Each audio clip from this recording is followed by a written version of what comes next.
Welcome to Glove Talk, your weekly news and boxing. If you're new to the channel, make sure to hit that subscribe button. And if you enjoy the video, make sure to hit the like button. All right, so let's get into it for this week. I'm actually going to talk some UFC. I'm not the most knowledgeable individual when it comes to the UFC. I am more of what you'd call a casual. But, I mean, UFC 251 just happened the other night. And I thought I'd kind of give my thoughts on a couple of the fights, kind of, you know, just throw around some of the interesting points I found from it, and just talk about in general how I think Dana White and the UFC is handling everything right now, and how these events and cards that they're putting on are pretty amazing. So first, right off the bat, let's just recognize the fact that Dana White has found a way to have these cards. I know that, you know, it's sometimes awkward timing for people that are fighting, because I think they're fighting at crazy hours in the morning at, like, I think the main event's at like 6 a.m. or something like that, but they are finding a way to get this done. And I really have to applaud Dana White for not only doing that, but you have to realize they're not putting on like 5 or 6 fights, they're putting on like 13 fight cards. So I find it very impressive that Dana White and the UFC is doing this, and that they are getting their fighters there. They're doing all these various kind of testing to make sure everything's, you know, everyone's healthy, and, you know, they're not having any issues with the virus and everything like that. So I have a big respect for Dana White for doing that. Now let's go down with, I'm just going to talk about a couple of the main, you know, fights on the main card. Like I said, I am not a UFC expert, but I promise I do have some kind of thoughts that do remind me a little bit more about some interesting kind of ties into boxing. So anyways, let's talk about the first fight. First major fight on the main card was Ribas versus Van Zant. Now this was a pretty quick fight. I mean, it ended in the first round with an armbar, and you know, there's not much to go there. I do think that it is interesting to me. You know, I think sometimes from a boxing perspective, or being a boxing fan, when you see some of the grappling and kind of ground game stuff, it's not always super apparent and super obvious the skills that are being used. But when you see someone get an armbar like that, I mean, it's pretty impressive. Not like they're going against novices here, they're going against, you know, very trained experts. A lot of times they have black belts or are very high level individuals. So it is pretty cool to see some of those submission moves like that, armbar being one of them, that I think is pretty impressive to kind of see, especially from someone that doesn't watch a ton of mixed martial arts. So the next fight we had was Rose Namajunas versus Jessica Andrade.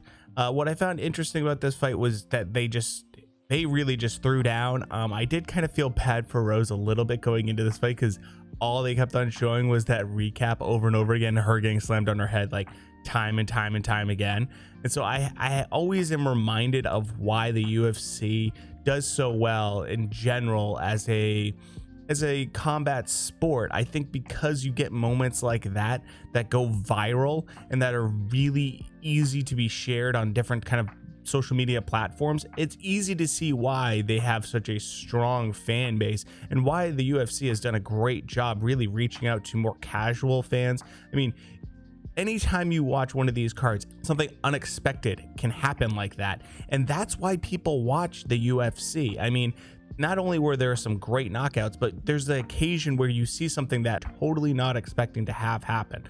So with this one, I love this one. I thought that, you know, Rose in particular, I really have to give her a lot of credit. I haven't watched a ton of her fights, to be honest with you, but her stand-up game is pretty impressive. Her jab was amazing. I thought, you know, I was watching someone that had a lot of formal boxing training possibly, but I don't know if she has. I like I said, I'm not the most knowledgeable person about the UFC, but to me, she looked like someone that easily, if she had decided, you know, I think she's closer to her being around 30 or in her late 20s now. If she had decided to go the route of boxing, I definitely could have seen her be a boxer. I mean, her jab was fantastic, and one of the better jabs I've seen actually from MMA fighters in general. I think she utilizes it very well. She controls distance with it. It was a really good fight. Moving on to Jose Aldo versus Peter Yan. This was a fantastic fight as well. Most of the fights on this card I was very happy with. This one in particular, though, what was interesting about this one for me was it was the most notable one in terms of seeing guys kind of go through the gears and go through different levels. One thing I noticed in the first round, you know, they were kind of still feeling stuff out a little bit. Jose, it seemed like he was getting a little bit better of Peter Yan in this, And then Jan caught Aldo and really kind of finished the round well. So I kind of gave the first round to Jan. Then going on to the second round, you really started to see Aldo like step up his game and go to that next level. You started to see him really utilize his kicks and everything like that. A lot of great body shots. I mean, both these guys have fantastic hands on them. This one to me was one of the most exciting fights of the entire card, both the undercard as well as the main card, mostly because both guys, you could just see, was just starting to get into that kind of groove where they were starting to really feel comfortable, and you started seeing the best version of them come out. From third round on, I mean, I can't believe that Peter Yan got stronger throughout that fight. It was just super impressive fight. I think that we all would agree that the ref should have stopped it sooner. I know that was trending on Twitter, which is never something you want. Look, I know that being a ref isn't easy. You know, you don't want to be the guy that stops the fight too soon. You want to, especially when it's a belt and it's a major title fight. I get that, but that one in particular, oof, it just did not look good. You know, I think that overall most people would agree they should have stopped it sooner. I'm not going to harp on it too much because social media went crazy for that. Let's move on to the next fight, which also went pretty viral, and that's with Alexander Volkanovski and Max Holloway. Now, I'm a Max Holloway fan. I actually watched their first fight, so I was rooting for Max the first time they fought, and I was super impressed. I didn't realize that Volkanovski had such a crazy reach on him for his height. I guess he's like 4 or 5 inches shorter than Max, but had a better reach than him. It was something I didn't expect to see. But I mean, the kicks, the leg kicks were just brutal the first fight, and they came back for this fight. I like that Michael Bisping does a great job of pointing out little things that, as someone that's, you know, not super knowledgeable about MMA and every single fighter and their style, he pointed out little things like Max's stance being a little bit more narrow, little things like that. I really feel like Michael Bisping does a nice job of kind of helping out the viewer get the best experience, and also educating them in a way that allows them to then view other fights and feel like they know what's going on a little bit better. He basically is progressing the knowledge base of the people that are consuming these kind of fights, and that's really great. Anytime you can get a commentator that does that, I feel like, you know, Joe Rogan does a great job of that. Daniel Cormier does a great job of that. You don't always get that, especially in boxing commentators. Anyways, going on to this fight, I had it that Max Holloway won, and then also Dana White, when he was asked about it afterwards, and he kind of looked at the entire crowd of press and said, did anyone not have Max winning this fight? And no one said anything. Yeah, I think we can all agree that there was some bad judges. Say that, you know, take that for what you will. I did see that some people were like, no, I kind of had it going either way. I can understand that. I personally had Max winning. Seems like a lot of other people did as well. The other thing I have to really credit both these guys with is very rare in combat sports where you have two guys that are at that level and they're not one step above each other. They're really close. I mean, to see the amount of people that had it go one way or the other and just always kind of say, but it's close, I could see it going the other way, you know, on social media and just in general when people were talking about it, I think that just goes to show how great these two guys match up. It's rare to see that in combat sports where two guys really complement each other and just terms of the way they fight, that they can kind of have this back and forth where any given night one of them could beat each other. It's really nice, and I would love to see a third match between them. All right, so let's get to the main event, which was Usman versus Masvidal. And I'm going to tell you what I liked about it, and then I'm going to kind of talk about how it reminded me of something not too long ago in boxing. So, right off the bat, I have to say both guys have great chins. I mean, holy smokes, with 4-ounce gloves getting hit like that, I was very impressed. Neither guy showed any sign of it phasing them whatsoever. Very impressive. The thing that stuck out to me was Masvidal's, just the way his his stand-up game, man, where he has his hands by his waist, and the angles he throws his punches and the speed and the explosiveness, it was just crazy to me. He has some very impressive skills. Now, from the first round, which I think a lot of people had Masvidal winning the first round, Usman changed his game plan and played to his strengths and did a lot of smothering, used his wrestling ability and everything else. From that, people were not very happy about that. Online, people were complaining about it, calling him snoozman, all this stuff. At first, I was kind of in a similar camp where I was like, this is boring. Not gonna lie. I didn't enjoy watching it, mostly because I'm uneducated in what I'm watching, admittedly. So afterwards, I wanted to see what actual experts that know the sport thought about it. So I watched, Joe Rogan talking about it and a couple other different people on YouTube that are prominent and know a lot about UFC. And what was interesting to me was that each one of them basically said that's what they expected.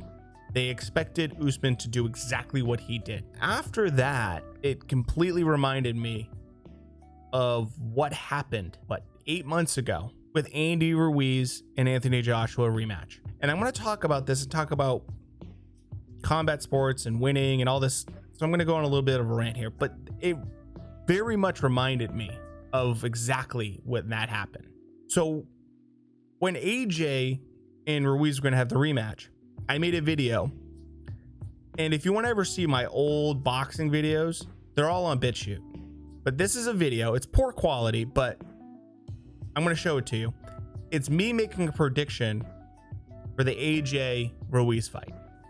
So what I think is going to happen, I really think that Joshua is going to fight Andy Ruiz the exact same way he fought Joseph Parker. I think he's going to stay behind the jab. I think he's going to do that whole put his arm out and kind of push off of him, and kind of anytime he comes in, just put his arm in his way and just kind of hold him and make sure that he doesn't really get a lot off. I think that could be a very boring fight. I think that that's probably the game plan. I don't think Joshua wants to throw down with Andy Ruiz at all. So as you can see there, I predicted basically what happened.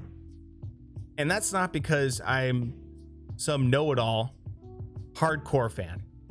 It's because I've watched enough of AJ fight and I know enough generally about boxing that I figured that's what he was going to do. It doesn't make sense for him to trade with Ruiz in the pocket. It doesn't make sense for Usman to sit there and do a whole stand-up game and start swinging for the fences against Masvidal.